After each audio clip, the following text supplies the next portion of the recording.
안녕하세요. 라디오 금천 뉴스라인 10월 17일 화요일 소식입니다. 첫 번째 소식입니다. 금천구에 99번째 코로나19 확진자가 발생했습니다. 이분은 10월 7일부터 증상이 발현됐고요. 10월 24일 영등포에 있는 강남 성심병원에서 검사를 받아서 다음날 26일 확진 판정을 받았습니다. 그러니까 10월 7일날 증상이 발현됐으니까 거의 한 15일, 보름 정도를 증상이 발현된 상태에서 있었습니다. 좀 안타깝고요. 좀 빠르게 병원을 찾아서 검사를 받았어야 되지 않나 좀 생각이 듭니다. 하지만 우리 주민들은 이분이 어느 동에 살고 있는지 어디에 다녔는지를 알 수가 없습니다. 왜냐하면 중앙정부와 지자체가 이런 감염 되신 분의 정보 공개에 대해서 지침을 정했는데요. 동 이하에 대한 세세한 정보 그리고 직장에 대해서는 공개하지 않기로 했습니다. 하지만 뭐 감염 우려가 크거나 아니면은 접촉자가 불특정으로 많거나 이럴 경우에는 좀 공개를 하게 되어 있는데요. 지금 여기 같은 경우는 지금 공개가 되고 있지 않아서 우리 주민들이 많이 알 수가 없습니다. 그리고 우리가 토요일 날인가요? 우리 주민들이 문자 하나 받았죠. 시흥동의 코인 노래방에 가신 분은 조사 검사를 받아라 라고 되어 있는데 정말 밑도 끝도 없이 코인 노래방 가신 분 검사 받으러 하니까 약간 저는 좀 당황스러웠습니다. 무슨 사유로 인해서 누가 다녀갔다는 얘기를 해주거나 이래 해야 우리 주민들이 당황하거나 아니면 하실 때 정말 문자 내용만 봐서는 정말 밑도 끝도 없이 며칠 날 코인 노래방 몇 시 방문하신 분은 검사 받으세요 라고만 되어 있으니까 좀 많이 아쉽다는 생각이 좀 들었습니다. 우리 감염 확산 방지와 그리고 우리 주민들의 알 권리, 정보를 알아야 되는 그런 것의 사이에서 제대로 정립이 되었으면 좋겠다는 생각이 듭니다. 다음 소식입니다. 정보 부족 공구대여소라는 제목인데요. 지금 이렇게 딱 보시면 아시겠지만 우리 10개동 주민센터에 보면은 이런 공구대여소가 다 마련되어 있습니다. 그래도 전동 드릴이나 아니면은 뭐 톱 그리고 사다리까지 하고 있는데요. 근데 문제는 이런 공구대여소가 정보가 부족합니다. 그래서 내가 직접 가지 않는 한 이게 무슨 장비가 있는지 알 수가 없습니다. 그리고 혹시 전화로 물어보면은 10개 동이 있으니까 뭐 독산 2동에 전화를 건다면 거기에 공구를 잘 아시는 분이 있어야 또 이렇게 상담이 가능합니다. 그래서 무슨 전동둘이 있어요? 아니면 무슨 해머 무슨 좀 약간 전문적인 용어가 들어가면 그 담당 공무원께서 그 전문적 지식이 없으면 잘 모르세요. 목록만 봐서는 알 수가 없기 때문에 그래서 또 다시 와야 되는 그런 상황이 있습니다. 그래서 10개 동에 지금 있고 그리고 아까 여기 말씀은 마공센터, 금천 마을공동지원센터에도 있고 그리고 청춘빌딩에도 있고 박미마을 회관에도 있습니다. 그래서 다양한 곳에서 지금 공구를 빌려주는데 지금 제대로 운영되고 있지 않은 모습이 나타나고 있습니다. 그래서 좀 보완이 필요한데요. 이게 2017년에 처음으로 시도된 겁니다. 그래서 보시면 이렇게 화면처럼 이렇게 가산동, 이거는 지금 가산동 주민센터에 안내를 한 건데요. 가산동부터 10개 동에 대해서 이렇게 장비 목록을 쭉 얘기를 해놨습니다. 그런데 이 정보도 지금 찾기가 상당히 어렵습니다. 그래서 금천구청 홈페이지를 가셔서 뭐 공구대여 찾으면 면후동에 뭐가 있는지를 알 수가 없어요. 그래서 지금 이거 아는 방법은 서울시 공유허브 홈페이지를 가면은 사진과 함께 공구를 알 수가 있습니다.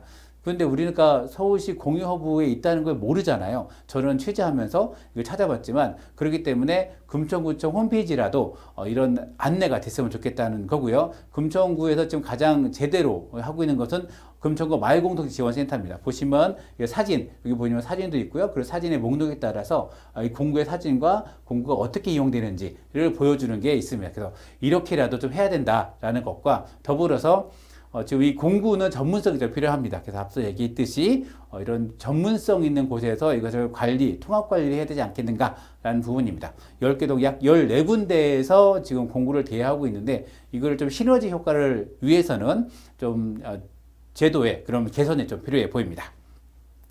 다음 소식입니다. 회감 저감 프로젝트를 핑계로 해서 건축상 받은 건물을 3년 만에 도색을 다시 하는 사고라고 해야 되나요? 사고가 발생했습니다.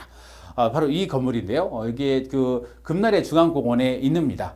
금날의 중앙공원은 2017년 서울특별시 건축상을 수상했습니다. 신축 부분이고요.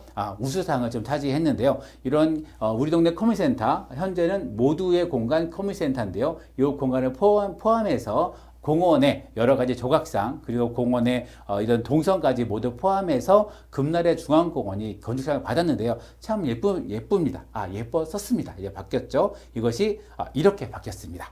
이게 올해 9월부터 이렇게 좀 바뀌었는데요. 보시면 이렇게 파스텔 톤으로 알록달록하게 했습니다. 이거 물론 좋아하시는 분도 계시는데 멀리서 봐도 눈에 확 띕니다. 왜냐하면 이 건물 자체가 잔디밭을 이렇게 드러내고 거기에 이제 건물이 들어간 것처럼 해서 이렇게 티가 나지 않는 그런 건물, 이게 부각되지 눈에 가시 공원을 바라보는데 공원을 즐기는데 방해되지 않는 그런 건축물이 가장 큰 핵심이었습니다. 그런데 아주 눈에 띄게 바뀌었죠. 여기에 대해서 주민들이 좀 민원 게시판에 구청장의 바란다에다 글도 좀 올려놨는데요. 지금 잘 보이시나 모르겠는데 일단은 왜 좋은 건축물을 이렇게 다시 리모델링 한다고 하면서 싸구려를 만드냐라는 게 좀 민원의 요지입니다. 그래서 이거 하나가 있고 두 개가 좀 올라와 있는 상황입니다. 그래서 좀 많이 좀 안타깝습니다. 물론 이런 건축물에 대해서 보는 관점은 다를 수가 있습니다. 다를 수가 있지만 첫 번째로는 건축상 그래도 우수상을 받은 건물을 받기 위해서 많은 노력을 하지 않겠어요? 이렇게 처음에 지을 때 신축할 때 설계에 많은 공을 들였고 많은 논의를 통해서 만들었는데 3년 만에 그 기조를 완전히 바꾸는 도색을 통해서 건축물의 성격을 바꿔버리지 않았나라는 생각을 하고요. 그리고 우수 건축물이 그 취지가 가능하나 오랜 동안 유지될 수 있도록 해야 되지 않겠는가라는 부분이 있습니다. 또 지역의 문화단체에서 계신 분들께서는 이런 지적도 한번 했습니다. 뭐냐면 이 공원이고 많은 사람들이 이렇게 좀 확 트인 공원을 오는 경우가 별로 없다. 그리고 그런 공원이 많이 없는데 거기에다 이렇게 눈에 이렇게 파고드는 그런 건축물 도색이 과연 필요한가라는 지적까지 있었습니다. 그리고 회색 저감단지라는 프로젝트는 건축물의 중공업지대의 공장지대죠. 그리고 거기에 이제 회색 건물들을 좀 줄이자라는 차원인데요. 그것을 왜 건축상 받은 건물에다가 적용하느냐라는 문제 제기까지 있었습니다. 다음 소식입니다. 금천구 독립운동가의 발자취를 찾는 프로젝트가 민간에서 진행되고 있습니다. 일제시대의 금천구는요, 시흥군이죠. 시흥군의 중심지였습니다. 시흥오동은 시흥현청이 있던 곳이죠. 조선시대에. 그리고 그 아주 중심지였고요. 이 시흥현, 그리고 시흥군은 그리고 현재 금천구를 비롯해서 구로구, 영등포구, 동작구, 관악구, 그리고 안양시, 광명시, 시흥시, 안산시까지 아우르는 아주 거대한 아주 큰 구였습니다. 여기에 본적지를 두고 있는 독립유공자는 총 26명인데요. 그리고 금천구 광복회의 금천구 지회에 소속되어 있는 분도 24명이 계십니다. 이분들은 후손이 여기 사시는 분들이죠. 그래서 총 50명이 있는데 우리 주민들이 잘 모르시죠? 저도 잘 몰랐습니다. 그래서 이런 걸 우리 금천구에 어떤 독립유공자가 있는지 한번 찾아서 여러분들에게 알려드리겠다라는 취지로 지금 프로젝트가 진행이 됩니다.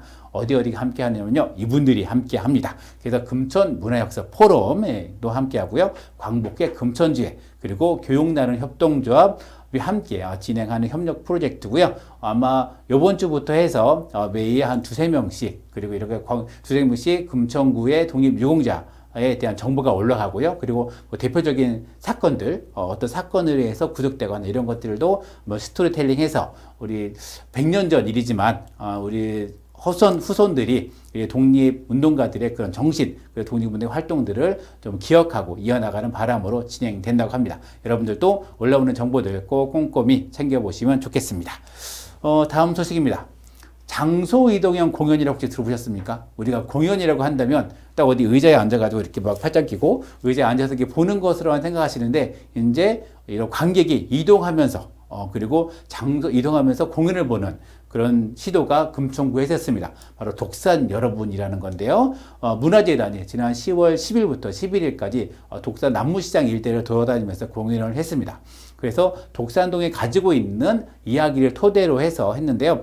만약에 이런 겁니다. 여기는 지금 어사출도라는 남무시장의 가게인데요. 저기 보시면 요 분은 상인이 아닙니다. 상인은 옆에서 이제 팔짱 끼고 이렇게 계신데요. 여기 분은 이야기꾼이고 랩을 하시는 분입니다. 그래서 랩을 하면서 이 생선을 판 그런 모습을 연출했습니다. 그 랩에는 이런 그 장소성에 상인 그런 이야기도 해드리고, 여기 앞에 이런 분들이 있지 않습니까? 여기 앞에 계신 분들, 아이고 제가 잘리네요. 앞에 계신 분들은 청중입니다. 이게 사러 오시는 분이 아니라 청중이시고, 이런 것들 여러 군데서 진행했습니다. 이거는 이렇게 이동하는 이 공간과 이 공간을 이동할 때 이렇게 독산 삼동이 또 중국 동호회들이 많이 있지 않나요? 그래서 그분들이 태국권을 이렇게 선보이는 공연도 진행이 됐고요. 그리고 여기는 그 미싱 봉제 공장 앞입니다. 봉제 공장 앞에서 배우들과 그리고 이제 미싱사분들이 함께 춤을 추는 공연도 벌어졌습니다. 그래서 이렇게 정말 우리가 이색적인 공연을 문화재단이 함께 진행했다는 거였고요. 우리가 이런 정보들을 참 제대로 알고 있으면 이런 공연도 함께 보고 즐겁게 느낄 수 있을 텐데 그러지 못해서 참 아쉽습니다. 그래서 앞으로도 이런 소식을 많이 전해드리도록 하겠습니다. 그리고 마지막으로는 이 공연 영상을 짧게 한번 편집해 왔는데요. 그 영상 보면서 오늘 뉴스를 마무리할까 합니다. 라디오 금천 뉴스라인은 마을신문 금천님과 그리고 라디오 금천이 함께 만들고요. 저는 진행의 이성우였고요. 기술에는 신선순, 이은희 씨가 함께 했습니다. 감사합니다. 영상 보시죠. 지워한다 뒤에 마음 밤새부터 인생한 게 마음 어머니 오세요 마을 4,557천 백골 다 돌아다니는 거